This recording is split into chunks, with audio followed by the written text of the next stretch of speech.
Bismillahirrahmanirrahim. Assalamualaikum warahmatullahi wabarakatuh. Alhamdulillah, pada hari ini kita bisa melanjutkan materi kita yang selanjutnya masih mengenai serat tekstil, yaitu serat polyester. Sebelum kita memulai materi mengenai polyester, marilah kita bersama-sama mengucapkan basmalah.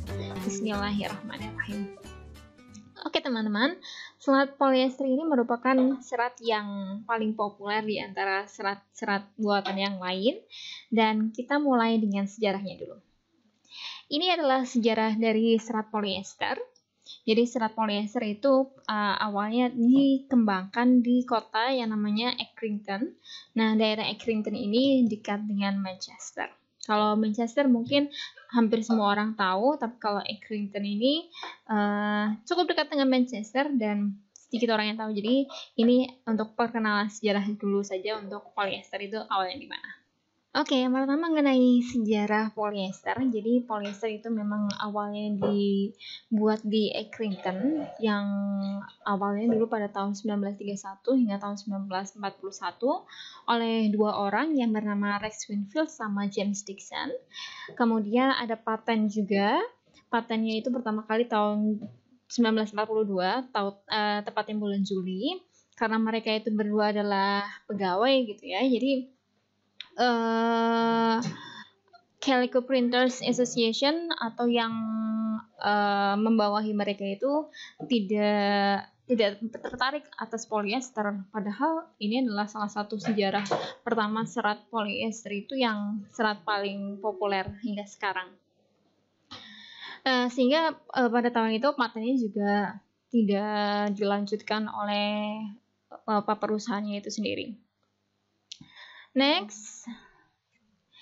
Nah, ini adalah perkembangan polyester. Jadi dari tahun 1942 tadi ada patennya.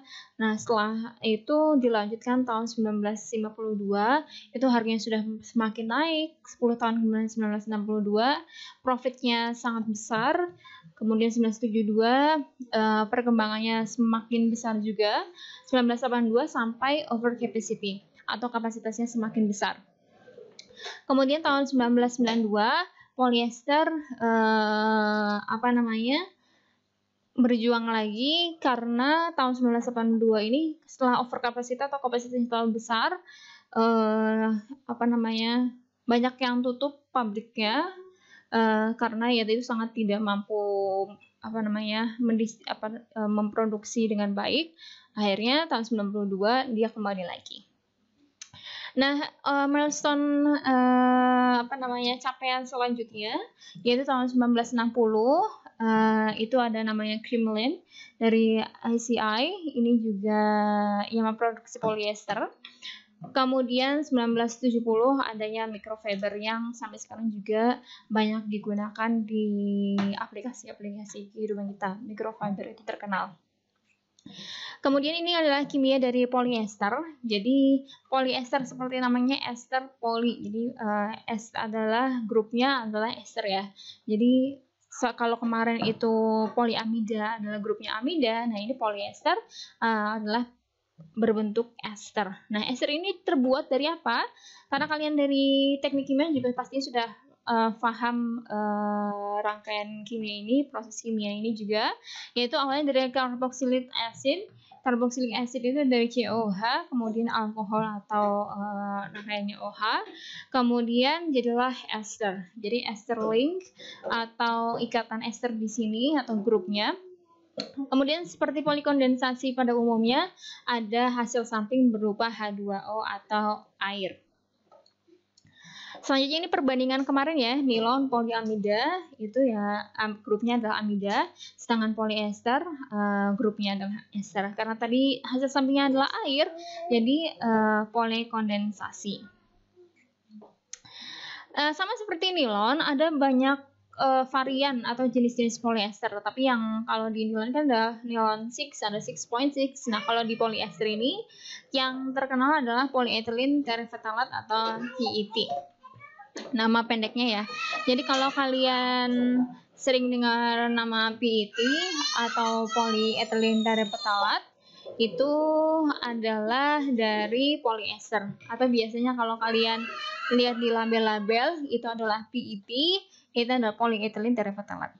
Nah, ini dengan cara membuatnya ada dua monomer, jadi sama juga nilon 6.6 itu kan AB/AB. Nah, sama juga PET atau polyester ini juga formatnya AB/AB. Nah, salah satu monomernya adalah karbosil atau COH. Kemudian untuk molekul cabang akhirnya, kemudian juga ada hidroksil OH yang tadi alkohol ya. Kemudian di dua ujungnya, they react together, jadi mereka itu bereaksi kemudian membentuk polyester. Tadi ya diulangi, jadi carboxylic acid atau COH dengan OH jadilah link ester. Oke, selanjutnya. Jadi ini diulangi lagi ya. Jadi dari terephthalic acid tadi ya intinya adalah COH, kemudian dengan ethylene glycol ya OH keduanya, kemudian polikondensasi adalah polyester. Nah, PET ini atau ester linkage atau ikatan nya berupa atau grupnya adalah dari ester. Ini tahun 1950 yang awalnya PET itu dibuat. Nah, produksinya, nama komersilnya itu juga banyak sekali, beda nama-nama yang lain. Di antaranya namanya pabrik ICI, ini namanya Terylane atau Cribline. Kemudian sekarang itu ada Dacron. Jadi ini Dacron itu yang paling sering kita dengar bahkan di pasaran. Kalau kita mau cari Dacron pasti sudah tahu nama aslinya adalah polyester. Ini adalah dari perusahaan Invista yang pertama kali menambahkan polyester itu dengan nama komersial Dacron.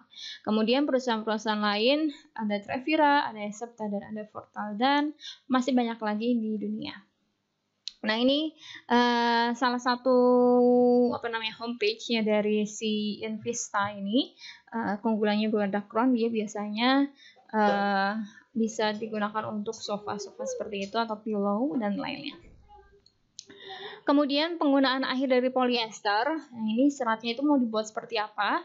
45% itu digunakan sebagai serat filamen yang continuous atau filamen yang terus-menerus, biasanya texturized atau diberikan tekstur tertentu.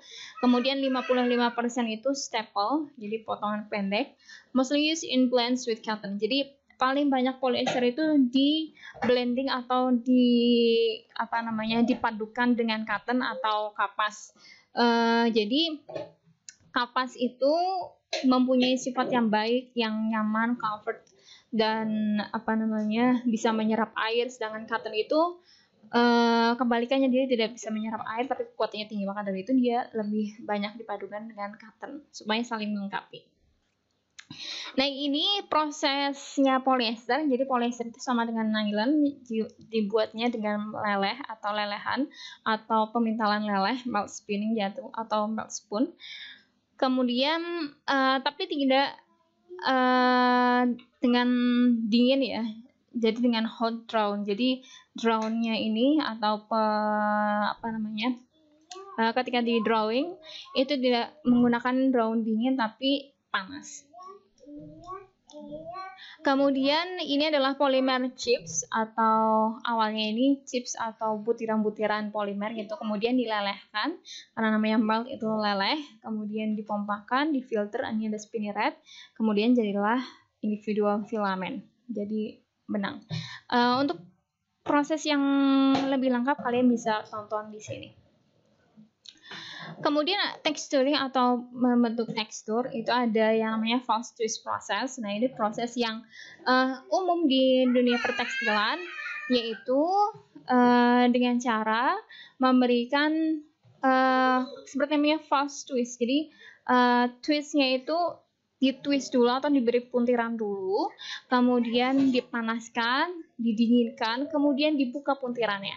Nah, maka dari itu disebut false twist karena false kan artinya palsu. Nah, ini puntiran yang palsu tapi artinya itu bukan seperti itu. Artinya di prosesnya itu dipuntir dulu, panas, dingin, kemudian dibuka lagi puntirannya. Nah, bisa ditonton selengkapnya di sini. Nanti hasil akhirnya seperti ini. Jadi ini yang diberikan tekstur pada benang polyester. Nah, ini polyester secara di dunia, yaitu ada total fiber demand atau permintaan serat secara secara besar di dunia.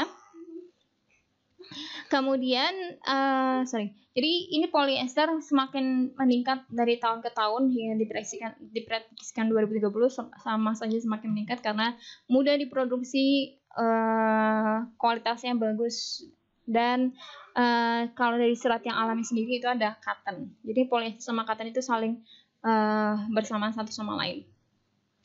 Kemudian konsumsinya paling banyak seperti biasa China, kemudian negara-negara lain mengikuti.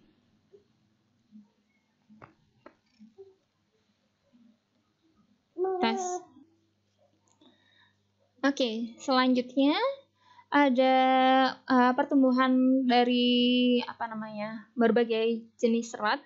Jadi pertumbuhannya untuk serat yang dibuat atau manufaktur itu diantaranya polyester sampai sekarang juga masih terus berkembang 7,3%. Oke, selanjutnya adalah perkembangan dari serat polyester. Apa saja sifat yang membersamainya dan berkembang, diantaranya adalah microfiber. Nah, microfiber ini juga banyak digunakan sekarang, dan biasanya di jenis-jenis produk rumahan itu ada tulisan microfiber. Seperti namanya juga fungsi dan sifatnya adalah dari serat yang berukuran mikro. Kemudian flame retardant fiber, jadi serat diberikan finishing atau tambahan akhir yang tahan terhadap kobaran api. Kemudian variants with different cross sections, ini juga penampang melintangnya dibuat berbeda-beda. Ini ada namanya double scallop, jadi bentuknya seperti ini, seperti scallop. Kemudian better wicking, jadi dia menyerap airnya itu lebih baik. Hollow fiber, thermal insulation or more bulk. Jadi dibuatnya juga bisa hollow fiber. Ya, hollow itu kalian juga sudah pelajari beberapa minggu yang lalu. Hollow itu seperti apa permukaannya. Nah, nanti hasil akhirnya adalah bisa fungsinya thermal insulation atau bisa lebih bulky lagi, lebih mengembang lagi seratnya. Juga biasanya diberikan akhir anti-peel fibers. Jadi serat yang tidak peeling atau tidak mengelupas dan tidak keluar rambutnya. Selanjutnya ada produksi microfiber yang tadi saya sebutkan. Microfiber itu juga sekarang cukup kekinian gitu ya di beberapa produk untuk rumah tangga khususnya. Step 1, jadi yang pertama adalah spin a big component fiber. Jadi dengan memintal dua jenis komponen serat, yaitu di sini ada regular polyester. Sama ininya prosesnya, tapi hanya produksinya ini hanya berbeda. Ini polyester yang reguler, kemudian ada highly alkali soluble polyester. Ini yang tepi-tepian ya. Nah, step yang kedua adalah memisahkan komponen-komponen tersebut. Before separation tadi seperti ini, kemudian ketika ditambahin alkali akan masing-masing seperti ini. Nah, ini yang tadi saya sebut microfiber, itu perbedaannya dari serat-serat polyester atau serat-serat yang lain. Kalau conventional filament atau staple itu diameternya sekitar 3-2 desitex. Ini satuannya desitex atau tex itu biasa di tekstil. Ini juga kalian sudah pelajari semester sebelumnya pastinya. Kemudian fine filament atau fine staple yang halus filamentnya itu 2-1 desitex. Kemudian lebih halus lagi microfiber itu 1-0,1 desitex. Dan nanofiber itu lebih halus lagi sampai 0,0001 desitex. Kemudian kemanfaatan dari microfiber, nah ini yang biasa kita ketemui seperti ini ya, lap-lap sekarang itu biasanya ada labelnya microfiber, karena itu menyerap lebih banyak. Keuntungannya yang pertama adalah soft atau lembut, seperti handuk itu juga biasanya microfiber. Warmer fabric due to trapped air, jadi lebih hangat karena udaranya itu terisolasi di situ. More bulk, jadi lebih mengembang bulky gitu ya. Kemudian good abrasion, anti-resistant, jadi resistansi terhadap gosokan atau terhadap sobekan itu lebih baik. Good wrap, jatuhnya itu juga lebih baik. Can be woven tightly, wide and rain resistant but breathable. Bisa tenun sangat dengan kuat. Biasanya resistensi terhadap udara dan air, tapi tetap breathable atau tetap nyaman, bisa bernafas kitanya. Ya seperti ini. Biasanya terbuat dari polyester yang microfiber. Nah, sifat-sifat polyester yang pertama adalah strong, wet, and dry. Jadi ketika keadaan basah dan kering itu masih kuat, hampir sama dengan nylon juga sifatnya. Soalnya ada serat yang ketika basah itu kualitasnya kuatannya menurun, ada juga yang kuatannya semakin naik juga. Nah, ini tabelnya perbandingan antara polyester dengan nylon. Ini ketika room temperatur kekuatannya sekian, elongation atau perpanjangan sekian. Ketika ini nylon yang biru ya, merah adalah polyester. Kemudian ketika suhu 95 keadaan wet atau basah juga kekuatannya tidak jauh beda. Nah, ini wide variety of tensile properties depending on processing history.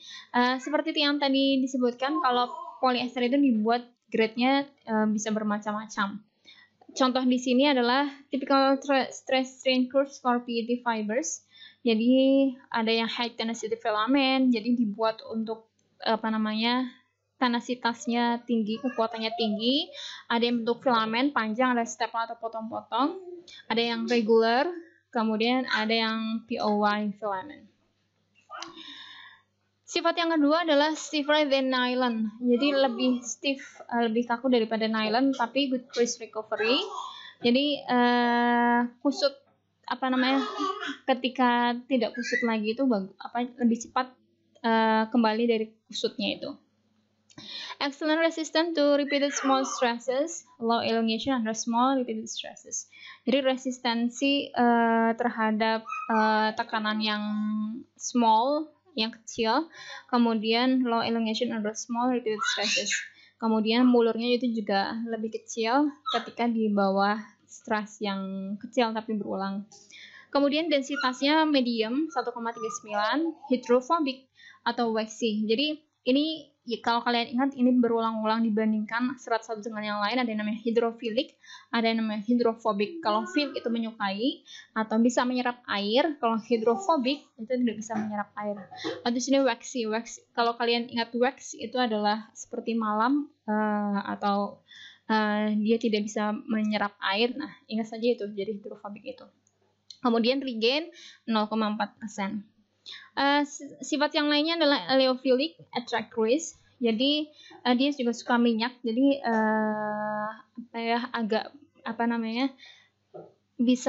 bisa dihilangkan, dry clean to remove. Bisa dihilangkan dengan dry clean. Kemudian selanjutnya adalah difficult to dye, sulit untuk diwarnai karena tadi tidak banyak menyerap air. Tapi bisa diwarnai dengan salah satu pewarna namanya disperse. Nanti kalian juga pelajari di selanjutnya.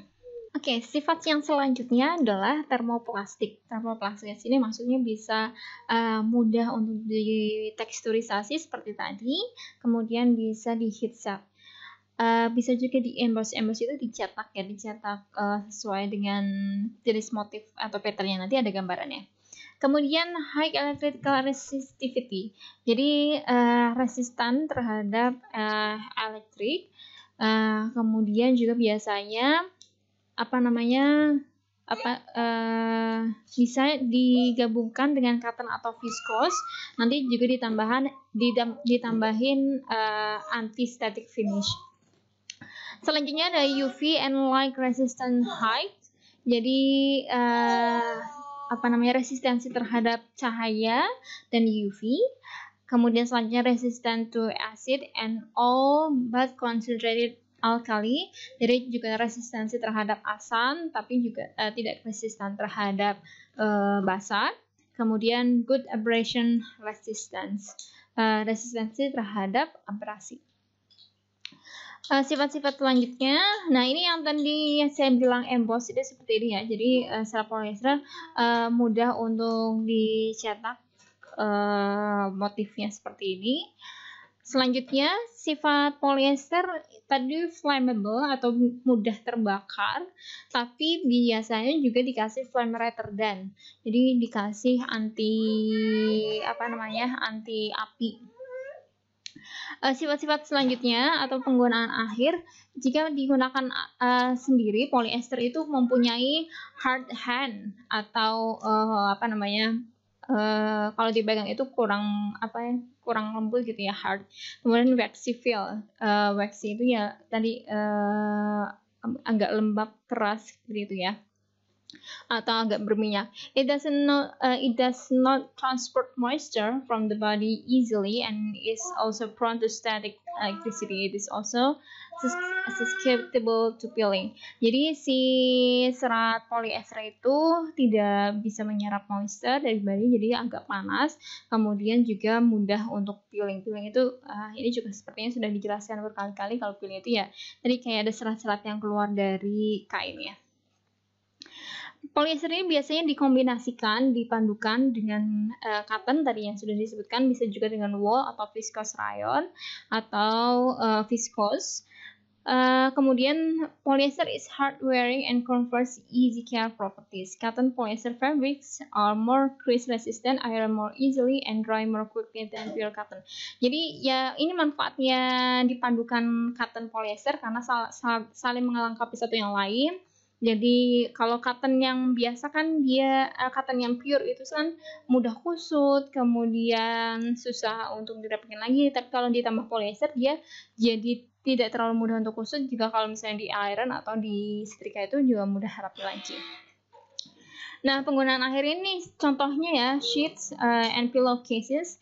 Jadi untuk spray, kemudian untuk bantalan covernya itu dibuat dari 50% polyester dan 50% cotton. Jadinya nyaman. Kemudian industrial and consumer, jadi biasanya digunakan juga untuk disposable nappies, untuk popok, untuk filter atau untuk biotekstil. Kemudian juga bisa untuk isian, serat isian atau biasanya di duvet atau selimut yang tebal itu dalamnya ada jenis kapas. Nah, kapasnya itu terbuat dari polyester. Atau sleeping bags atau pillows atau bantalan.